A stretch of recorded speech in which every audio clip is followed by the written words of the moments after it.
சத்தியமா எனக்கு 10 ரூபாய் கூட வேண்டாங்க. ஐயோ வேண்டாம் சார். சத்தியமா வேண்டாம். உங்க ஊர் பக்கத்துல ஒரு 4 ஏக்கர் நிலம் மட்டும் இருந்தா என் பேர்ல எழுதி வைக்கணும். போதும், அது போதும். ஆமா, அப்படியே உங்களுக்கு 6 எங்களுக்கு எழுதி வைக்கணும். எந்த ஊர்ல சம்பந்தா இவ்வளவு குண்டா இருந்துச்சுன்னு கேட்க கூடாது. ஒரு ஜாலியா எங்க அக்கா சிரிச்சுக்கிட்டே இருப்பாங்க. பட் அப்படியே அங்க டர்ன் பண்ணி பாருங்க, எதிரணி பாருங்க, 3 செய்வன வச்ச எந்திரம் மாதிரி உட்கார்ந்துட்டு இது 3 எங்கங்க புடிச்சீங்க? ஏங்க அதெல்லாம் கோழி குஞ்சாங்க நான் புடிச்சிட்டு வரேன். என்னங்க சார் வந்து நின்னுட்டு எடுத்த உடனே ஆரம்பிச்சாரு எரிக்கவா புதைக்கவா. அவர் கூட ஒரு தடவை புதைச்சிட்டு போயிட்டாரு. நீ என்ன தோண்டி புதைச்சிட்டு இருக்க? அன்னைக்கு முந்தானத்து பிரபு சார் வீட்டுக்கு போயிருந்தேன். நடந்த விஷயம் தெரியுமா? அதான் சந்தோஷமா இருக்காரு. அவரு விட்டு பேசுதியா?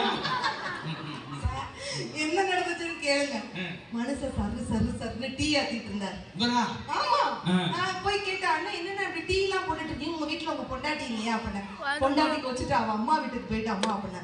பொண்டாட்டிக்கு வச்சுட்டு அவங்க அம்மா வீட்டுக்கு போயிட்டா என்ன, எல்லா வேலையும் நீங்க தான் பார்க்கணுமானே, ஒரு வேலைக்காரி வச்சுக்கிட்டா என்னென்ன. மனுஷன் ஒத்த வார்த்தை சொன்னாரு, நான் வேலை